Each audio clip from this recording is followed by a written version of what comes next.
نراياين نفتو إسان الراياين نفتو إسان بيرة تسجبين انجرتو أنا بيرة تسجبين انجرتو جزيانو سدينو كنا تاني هاي قمت خميرة ويا يندك خميرة سبرة خميرة ديسنا خميرة تنديف نرين.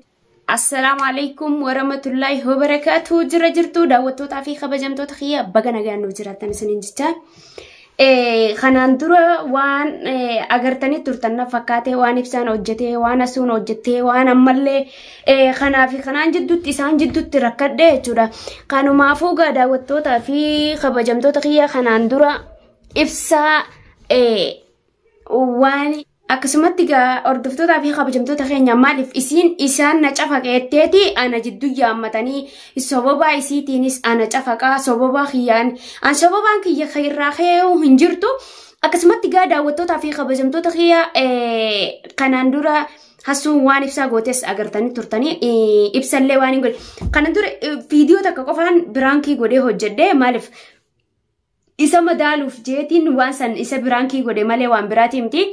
akkasumatti gaa daawwattoota fi kabajamtoota kiyyaa kana biraan deebisii waan takka takka beeytanii yeroo takka takka maaltu na dhiba beeytaa yeroo ni fi garteemi namni walin madaalle tokko wal madaaluu takka sanumaan isirraa jibbee jechuudha asuus ammallee isiinii yeroo malee isaan madaalaa itti inninis isiidhaan madaalaa jeeti waan fadhiyaasaa jechuudha sababa isaaniitiin isaan jidduun rakkachaa ooluu hin danda'u.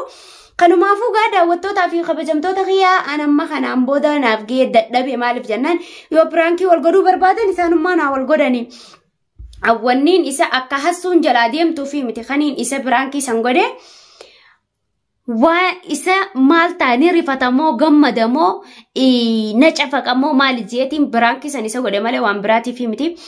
kanumaafu gaa daawwattoota fi kabajamtoota kiyyaa ammallee deebisaadha hasuuni.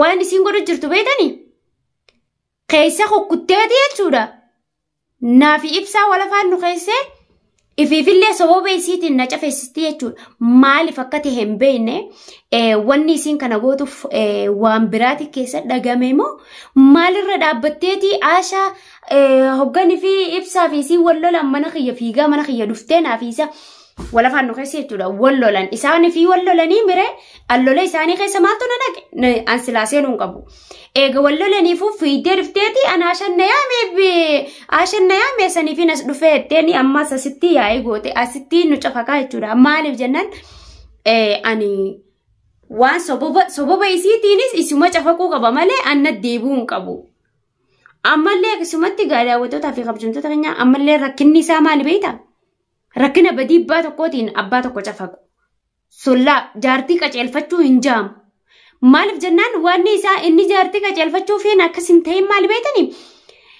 namni yoon an badii qabaadhe badii tiyyaa na cafaqeeti na gaafata badii tiyyaa fi nama kaan maaltu waliif fide hin fidu hin danda'amullee saniifuu hordoftootaa fi kabajamtoota kiyyaa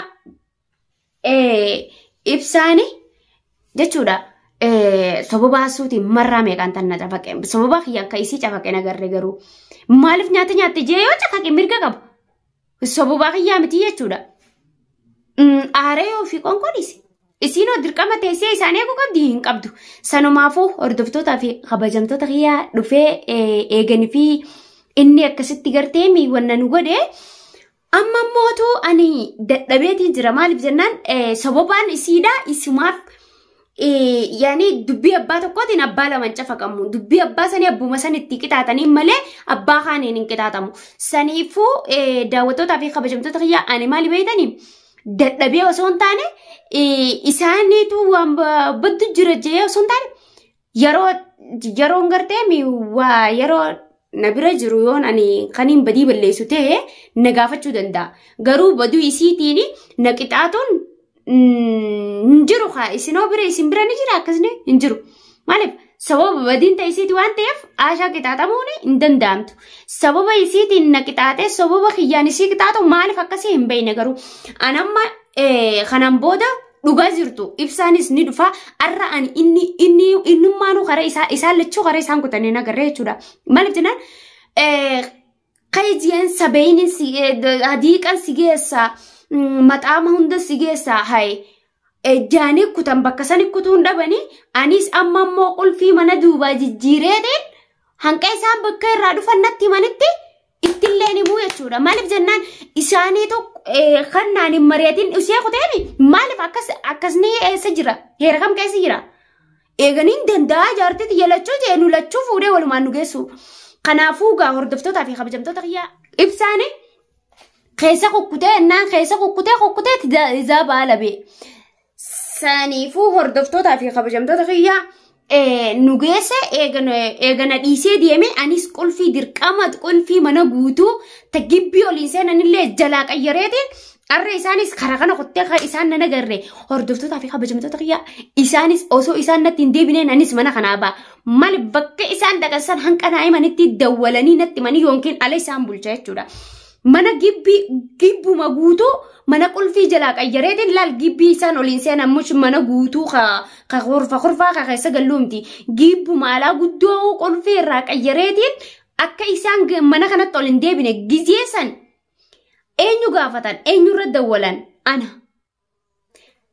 Gizee yaansa wayina dawwalanii wayina yaamanii wayina ammariyatanii usanii kutaniimi.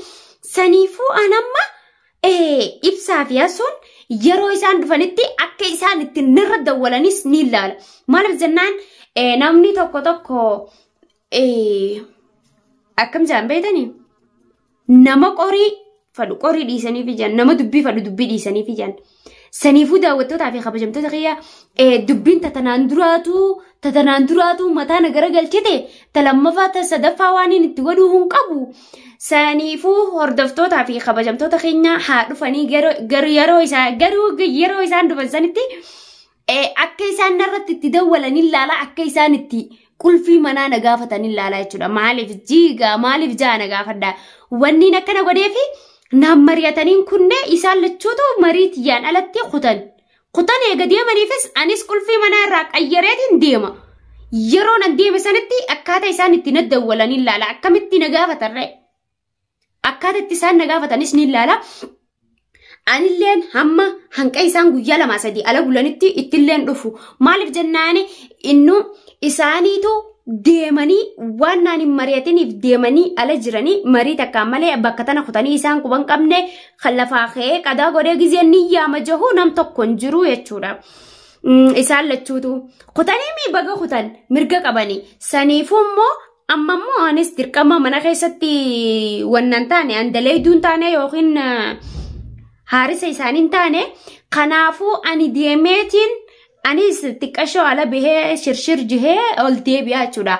Hanqasitti gaayoo isaan akka carraa dhufanii waan dubbatanis isaantu beeka. Waan isaan dubbatanis walumaan ilaalla. Jeenan ammaalis si geessaa mintirqashaan si geessaa jeeni isii gaafate jechuudha. Saniifuu bakka feete geessi deemi duydallee kaayyadduumaa hajjiin geessine. Amma immoo an ibsaa fi yaasuu isin waan isin deebitaniin isiniin ilaala. Kanaan booda anis kunoo hulaa qulfii irraa qayyaree deemuu fi akka itti mana deebitanis isintu beeka. Anti qashoo maali jenna maali beetu? Awwaayeen isaanii kun baay'ee na rakkisee sammuu tiyyatana shiish na godhe maaliif?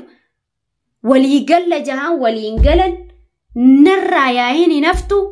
Isaanirraa yaa'iin hin haftu. Isaan bira tasgabbiin hin jirtu. Ana bira tasgabbiin hin jirtu. Gizeenu sadeenuu kana taane. Hayi kantu kamirra wayya jennee kamirra sabbarraa kamirra dhiisnaa kamirratti hin dhiifne reenuti. Yeroo sanitti hoggaanii fi waan taate hundani goonaa waa'ee masiirii ittiin seennu malee waa hundani goonaa. Hayyee waa'ee siirii ittiin seennu eegatee amma immoo maal godhu yaarre amma akkamitti jireenya jiraachuu jira. Kanaafuu jireenya bareedaa waan jiraachuutti hin jirreef amma jireenya keessa waan jirru jireenya fokkotaa keessa jirraa'u. Mee inninis ni dhufaa isiinis gaa yeroo dhufte sanitti waan isaan janis ni agarraa hordoftootaa fi kabajamtoota kiyyaa gizee isaan mana deebi'anitti anis tarii gaa xiqqashoo ala turee dhufuun oolu.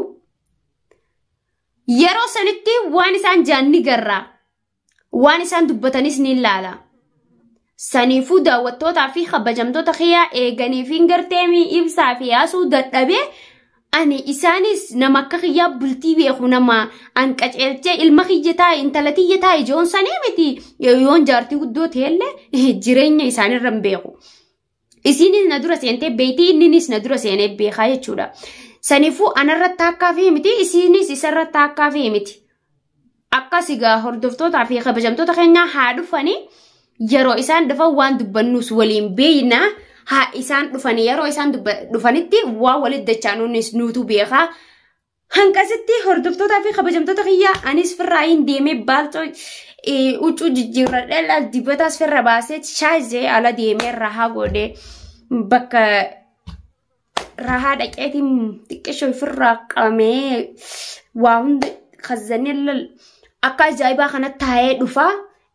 Yeroon an dhufetti yoo isaan jiraachuu baatanii qulfiin antiyyanaa harka jirti keessaanis gixximitti waraddeetumaan ol garagalee rafa isaanis yoo dhufanii hulaa dadhaa oola silaa isaan hulaan qulfiin jalaa qayyaramnaa waan hulaa daddaanuu qabanii laal isaan isiis hin beeku isaas hin beeku nam tokkos hin beeku haa dhufanii yoon ol deebiillee mana kiyya keessa kaniin bulu akka isaan jawwaan isaan jaanis ni garraa waliin agarraa waliin jirraa mireen hundinuu saniifuu waliin agarraa hordoftootaa fi kabajamtoota keenya hanqa dhuma qophiitii yaatti baay'ee isiniin jeetiin jira viidiyoo biraatiin gaafa isaan mana deebi'aniin isinii deebi'aa jechuudha.